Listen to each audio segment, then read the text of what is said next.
Throughout time, designers have found different ways to represent information to influence the ways in which viewers interact, think, and understand data.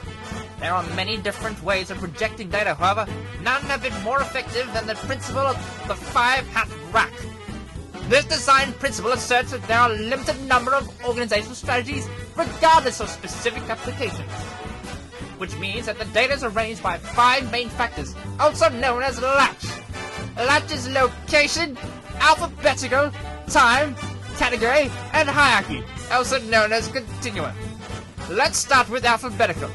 Alphabetical refers to arrangement by sequence, like A to Z. Examples include dictionaries, thesauruses, and encyclopedias.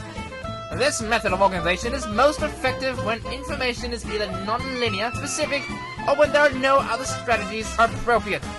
Time, being our second factor, gathers information by chronological sequence. Time is most appropriate when data is displayed and compared over fixed intervals or durations based on time. Examples are historical time maps, calendars, and timetables, but can also include step-by-step processes such as recipes and IKEA product instructions. Location refers to the organization by geographical or spatial references, and is best used when information is influenced by orientation or wayfinding. Historical sites, maps, trains are the best examples, as they show the flow of data fully related to geography of places. Category is found when information is arranged by similarities or relatedness. Museum archives, library catalogs, and Mondelez's periodic table are examples that data can be clustered by similarities that exist within the information.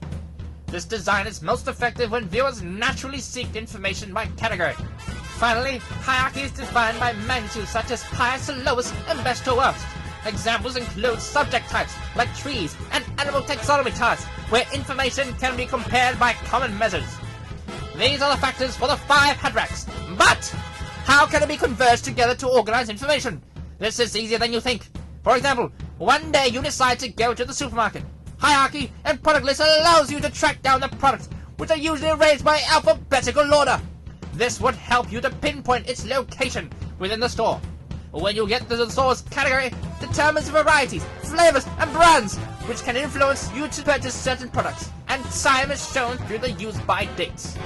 But it doesn't stop here, as if you take any random product from the shelf, the principle is similarly applied. If life gave you a box of chocolates, you'll never know what you're going to get, but the contents can be categorized by placement within the box, name of the chocolate, manufacturing date, similarity in colors, and by popularity such as flavors and brands. This principle of design may seem minor, but it plays a vital role. In this example, the 5 hat racks affects the placement of products within the store, which then influences the products that the consumer purchases, in turn affecting market and economy. But this principle does not lie in supermarkets, and you don't need to look far and wide for the magical rule. It can always be found in places like your wardrobe, to your pantry, even your daily exercises like getting from point A to B.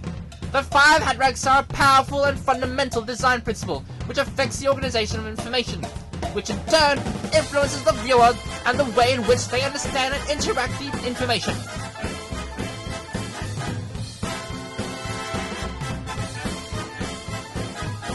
This has been a very special presentation from the Department of Universal Principles of Design.